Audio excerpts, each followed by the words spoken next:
Hello ਜੀ, ਸਾਰਿਆਂ ਨੂੰ ਪਿਆਰ ਭਰੀ ਸਤਿ ਸ਼੍ਰੀ ਅਕਾਲ। ਸਵਾਗਤ ਤੁਹਾਡਾ एक और नवी वीडियो के नाल। तो पहले तो जी जिन जिन लोगों ने हमारी सुपर वीज़ा वाली वीडियो को इतना लाइक करा, शेयर करा और कमेंट करा और अपने डाउट्स पूछे और उसको फॉलो करके जिनके वीज़े आ गए उनको भी पहले तो थैंक यू और मुबारकबाद जिन जिनके वीज़े आ गए। और थैंक यू हमारी वीडियो को देखने के लिए, क्योंकि दोनों वीडियो पे काफ़ी अच्छा रिस्पॉन्स आया।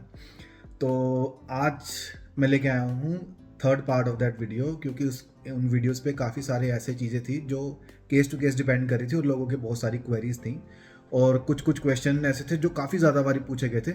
तो आज ट्राई करते हैं उन सबको आंसर करने का और भी इजी बनाने का इस प्रोसेस को, ताकि आप सब लोग बिना किसी एजेंट की हेल्प से आप इसको अप्लाई कर सकें और आपके पैसे बच सकें। ठीक है जी, तो देर नहीं करते हैं, फटाफट शुरू करते हैं। Let's get started.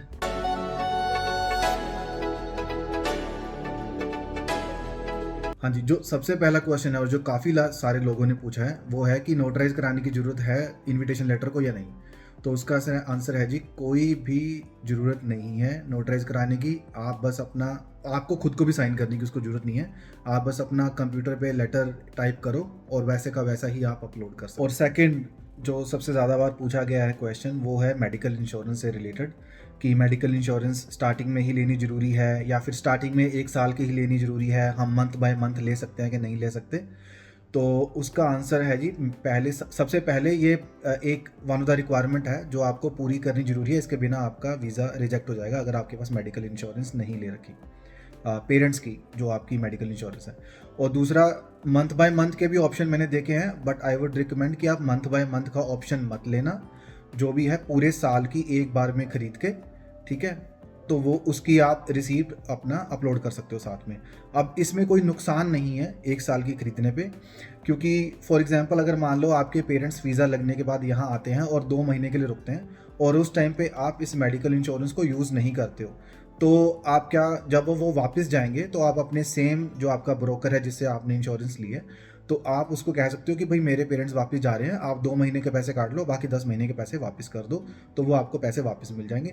और जब पेरेंट्स दोबारा आने लगेंगे तो आप दोबारा मेडिकल इंश्योरेंस खरीद सकते हो और वो उस मेडिकल इंश्योरेंस के साथ वो ट्रैवल कर सकते हैं। तो आई वुड रिकमेंड कि आप 1 साल की पूरी खरीद के डालना, ठीक है। और दूसरा, ये इंपॉर्टेंट डॉक्यूमेंट क्यों है, क्योंकि जब भी आपके पेरेंट्स जब ट्रैवल करेंगे यहाँ पे आने के लिए और यहाँ पे इमिग्रेशन होगी कनाडा में आके, तो वहाँ पे वो इसकी रिसीट जरूर देखते हैं उनके पास। तो जब आपका वीज़ा लग जाए, जब वो आए, तो उनके साथ इसकी एक रिसीट देकर जरूर भेजना।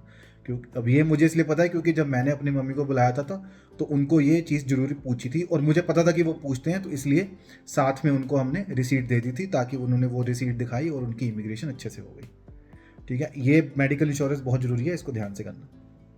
हाँ, और इसके रिगार्डिंग और भी क्वेश्चन आता है कि ये कहाँ से खरीदें, इंडिया से खरीदें या कनाडा से खरीदें। तो आई वुड रिकमेंड कि आप कनाडा वाली ही लो, भगवान करे ऐसा ना हो, बट कभी कभार ऐसा हो जाता है कि अगर आपके पेरेंट्स को हॉस्पिटलाइज होना पड़ता है तो उस केस में कनाडा से ही वो इंश्योरेंस यूज़ करना ज़्यादा ईजी रहता है और आपको कोई टेंशन भी नहीं रहती। वरना इंडिया वालों के साथ कोऑर्डिनेट करने में बहुत सारी दिक्कतें आती हैं और कई बार मैंने ऐसे भी केस देखे हैं जो इंडिया वाली यहाँ पे एक्सेप्ट कई बार नहीं करते।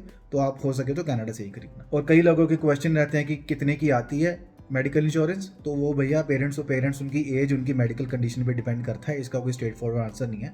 तो ये आपका आंसर मेडिकल जिससे आप इंश्योरेंस लोगे वही आपका आंसर दे सकता है, ठीक है। अगर आपको पता करना है कि मतलब पूछना है कि हमने किससे ली थी, तो आप हमको इंस्टाग्राम पे रीच आउट कर सकते हो, तो मैं आपको बता दूंगा हमने किससे ली थी, तो आप उससे भी आप अपना ले सकते हो। अब नेक्स्ट क्वेश्चन है जी, मेडिकल से रिलेटेड ही है, वो है अपफ्रंट मेडिकल करवाना चाहिए या नहीं करवाना चाहिए। तो आई वुड रिकमेंड कि आप अगर अपने पेरेंट्स को जल्दी बुलाना चाहते हैं या उनका फाइल जल्दी प्रोसेस करवाना चाहते हैं तो आप अपफ्रंट मेडिकल करवा लेना। ये इस चीज़ की वेट मत करना कि IRCC आपको मेडिकल लेटर दे, फिर वो बोले कि भैया मेडिकल करवा के आओ, फिर आप आओगे और उसको अपलोड करोगे, तब तक आपका बहुत सारा टाइम निकल जाएगा। तो अगर आपको फास्ट प्रोसेसिंग करवानी है तो आप अपफ्रंट मेडिकल करवा लेना। हमने भी यही किया था, हमने बिना IRCC के मेडिकल लेटर पे आप अपफ्रंट मेडिकल करवाने जा सकते हैं। वो पूछते नहीं है, आप बस ये पूछते हैं कि आप किस वीज़ा के लिए आप मेडिकल करवा रहे हो, तो बस वो मेडिकल करवाना है और वो आपको रिसीट देंगे।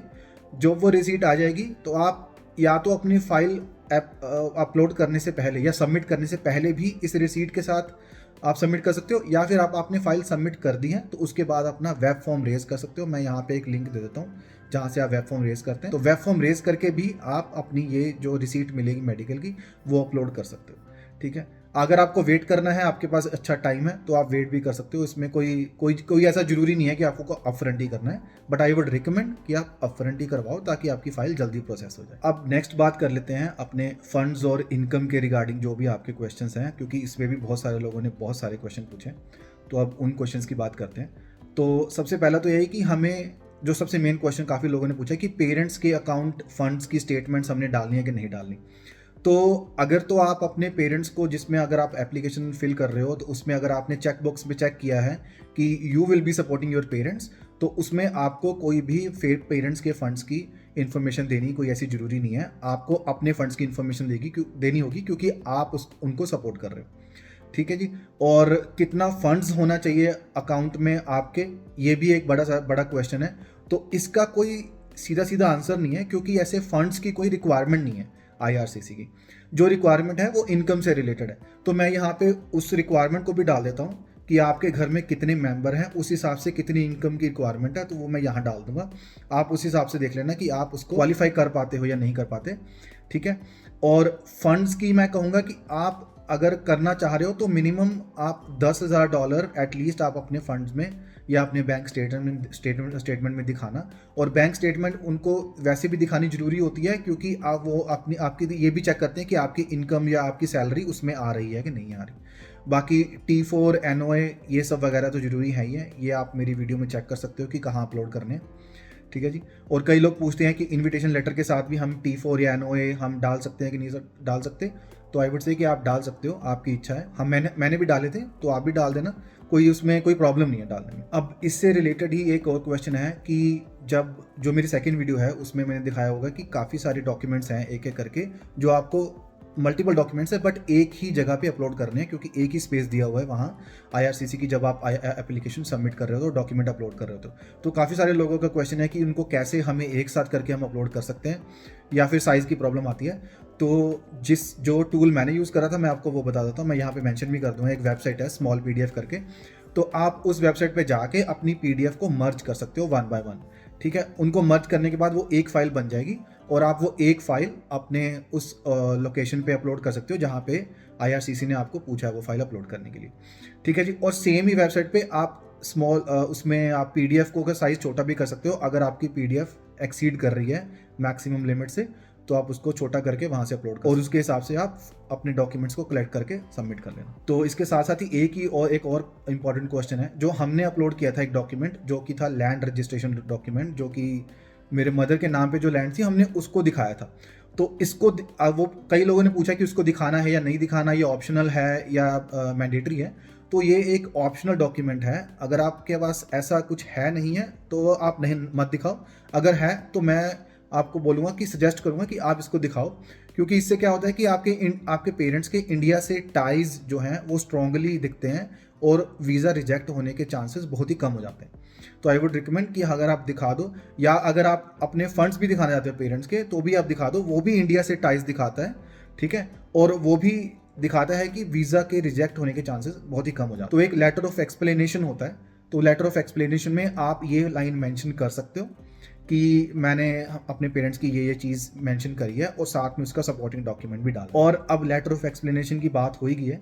अगर आपका कोई भी कंसर्न है या कोई भी डाउट है या कोई भी ऐसी इन्फॉर्मेशन है जो आप आईआरसीसी को प्रोवाइड करना चाहते हो अदर देन जो आपने फॉर्म फिल करा है, तो आई वुड सजेस्ट कि आप उसको लेटर ऑफ एक्सप्लेनेशन में डालो, और लेटर ऑफ एक्सप्लेनेशन में डाल के आप वो जो जहाँ पे लेटर ऑफ एक्सप्लेनेशन आप अपलोड करते हो वहाँ पे आप अपलोड कर सकते हो, सारे सपोर्टिंग डॉक्यूमेंट्स साथ में अपलोड कर सकते हो। अब फॉर एग्जांपल जैसे कि वो फर्स्ट नेम और लास्ट नेम वाला होता है, लास्ट नेम मेरी मदर का है, फर्स्ट नेम नहीं था पासपोर्ट में, तो मैंने वो लेटर ऑफ एक्सप्लेनेशन में मेंशन कर दिया था, और साथ में मैंने ये भी और अपना फॉर्म भी उस हिसाब से फिल आउट करा था कि उनका फर्स्ट नेम नहीं है, सिर्फ लास्ट नेम। तो नेक्स्ट क्वेश्चन की बात कर लेते हैं, जो कि है यूज ऑफ रिप्रेजेंटेटिव। तो अगर अब मैं मान के चल रहा हूँ कि आप ही फिल कर रहे हो, राइट, तो जब आप फाइल फिल कर रहे हो तो आप एक रिप्रेजेंटेटिव बन जाते हो अपने पेरेंट्स के। तो उस केस में आपको एक फॉर्म फिल करना होता है जो कि है 5476। तो उसमें आपको साइन करवाने पड़ते हैं पेरेंट्स के कि वो आपको राइट दे रहे हैं आपको रिप्रेजेंट करने का। तो काफ़ी सारे लोगों के क्वेश्चन थे कि उस फॉर्म पे जो साइन करने हैं वो प्रिंट आउट निकाल के पेरेंट्स के पास जाना है फिर साइन करने हैं, या उनके बिना भी चल जाएगा। तो हमने जो किया था, हमने डिजिटली उसको साइन कर दिया था अपने लैपटॉप से। तो आप भी सेम यूज़ कर सकते हो, आप डिजिटली साइन कर सकते हो, आपको कहीं से भी जाने आने की जरूरत नहीं है या फॉर्म का प्रिंट आउट निकालने की जरूरत नहीं है, डिजिटली साइन वाला भी चल जाता है। अब काफ़ी सारे लोगों का ये भी क्वेश्चन था कि मैरिज सर्टिफिकेट अगर उनके वो जब दोनों अपने पेरेंट्स का लगा रहे होते हैं तो मैरिज सर्टिफिकेट की बात भी आती है कि मैरिज सर्टिफिकेट कैसे लेके आए क्योंकि उनके पास मैरिज सर्टिफिकेट है नहीं और कहाँ से वो अपलोड करें। तो अगर आपके पास आपके पेरेंट्स का मैरिज सर्टिफिकेट नहीं है तो जरूरी नहीं है कि आपको वो अपलोड करना है, तो आप अपने पेरेंट्स का पासपोर्ट भी डाल सकते हो, क्योंकि उन दोनों के पासपोर्ट में उनके वाइफ का नाम या उनके हस्बैंड का नाम, स्पाउस नेम, दोनों का एडेड होता है मोस्ट ऑफ द टाइम। हमारे केस में ये ऐसी जरूरत पड़ी नहीं थी तो इसलिए हमने डाला नहीं था। लेकिन अगर आपको डालना है तो आप अपने पेरेंट्स के पासपोर्ट डाल सकते हो जिसमें एक दूसरे का नाम हो, जो कि शो करता है वो दोनों एक दूसरे को मैरिड है।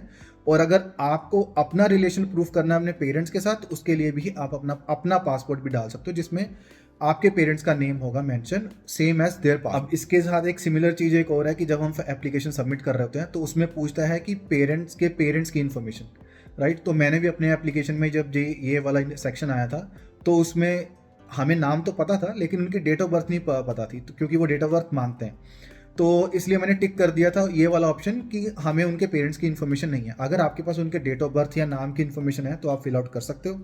अगर डेट ऑफ बर्थ की इन्फॉर्मेशन नहीं है तो आप उस सेक्शन में फिल आउट कर सकते हो कि पेरेंट्स अननोन है या पता नहीं है।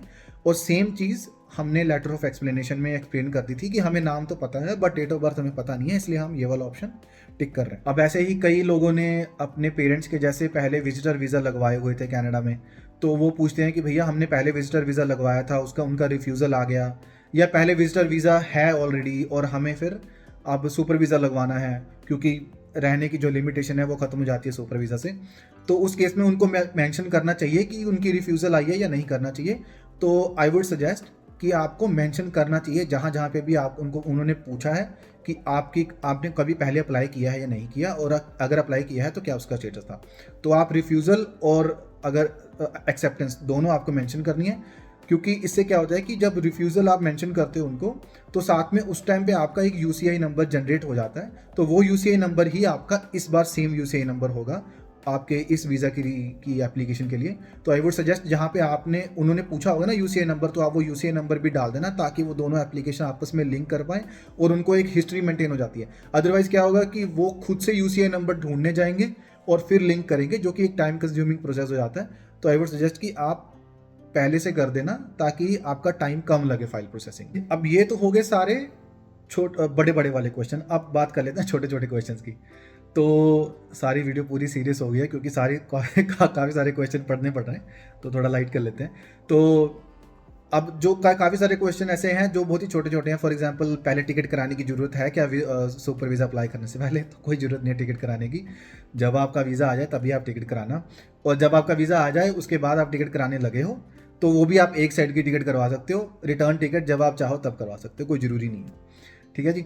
और नेक्स्ट, काफ़ी सारे लोगों ने ये क्वेश्चन पूछा है कि भैया पीसीसी की ज़रूरत पड़ती है कि नहीं, मतलब पुलिस क्लियरेंस सर्टिफिकेट की ज़रूरत पड़ती है कि नहीं सुपर वीज़ा के लिए? कोई ज़रूरत नहीं पड़ती, सिर्फ मेडिकल होना चाहिए। ठीक है, मेडिकल इंश्योरेंस और वो मेडिकल का टेस्ट और आपका इन्विटेशन लेटर इनफ है। ठीक है जी। तो एक और क्वेश्चन है कि हम वर्क परमिट पे आए हैं या हम विजिटर वीज़ा पे आए हैं तो क्या हम अपने पेरेंट्स को बुला सकते हैं सुपर वीज़ा पे? तो आप लोग नहीं बुला सकते। वर्क वीज़ा वाले या सुपर विजिटर वीज़ा वाले पीआर बुला सकते हैं, क्योंकि पीआर के लिए ही ये फैसिलिटी दी हुई है। और काफ़ी सारे लोगों ने ये भी पूछा है कि भैया कितना टाइम लग रहा है सुपर वीज़ा में? तो मैं तो कहूँगा कि 2 से 3 वीक में आपका सुपर वीज़ा आ जाएगा। और काफ़ी सारे केस में मैंने ये भी देखा है कि कई लोगों के 40 डेज़ 45 डेज़ भी लग रहे हैं। लेकिन अगर आप जो मैंने स्टेप्स बताए हैं मेरे पिछले 2 वीडियो में अगर आप देखोगे तो 2 से 3 वीक में आ जाना चाहिए अगर आपने मेडिकल अपफ्रंट करवा लिया है तो। कोई ऐसी दिक्कत नहीं होनी चाहिए। हाँ जी, तो ये था जी आज का वीडियो आपके सारे क्वेश्चंस के आंसर के बारे में, और आई एम होपिंग कि सारे क्वेश्चंस के आंसर मैंने कर दिए होंगे। अगर फिर भी किसी का कोई सेपरेट क्वेश्चन है या कोई स्पेसिफिक क्वेश्चन है तो आप वो हमें रीच आउट कर सकते हो इंस्टाग्राम पे और पूछ सकते हो। इंस्टाग्राम में यहाँ पे साइड में डाल देता हूँ @2 states in Canada। और किसी को इन्विटेशन लेटर चाहिए होगा उसकी कॉपी, तो वो भी मैं आपको प्रोवाइड कर दूँगा। उसके लिए भी आपको इंस्टाग्राम पे रीच आउट करना पड़ेगा। ठीक है जी। आई होप आपको ये वीडियो अच्छा लगा होगा। तब अब हम मिलेंगे आपको नेक्स्ट वीडियो में, क्योंकि हम ट्राई कर रहे हैं कि रेगुलर होने का कि एक हफ्ते में एटलीस्ट एक वीडियो तो डाल दिया करें। ठीक है जी। हम आपको मिलेंगे नेक्स्ट वीडियो में। अगर आपको हमारा वीडियो अच्छा लगा तो please comment, share, like and subscribe, और जो सुपर वीज़ा लगवा रहे हैं उनको फॉरवर्ड कर देना। ठीक है जी, अब हमको मिल गए next time. Bye bye, Tata.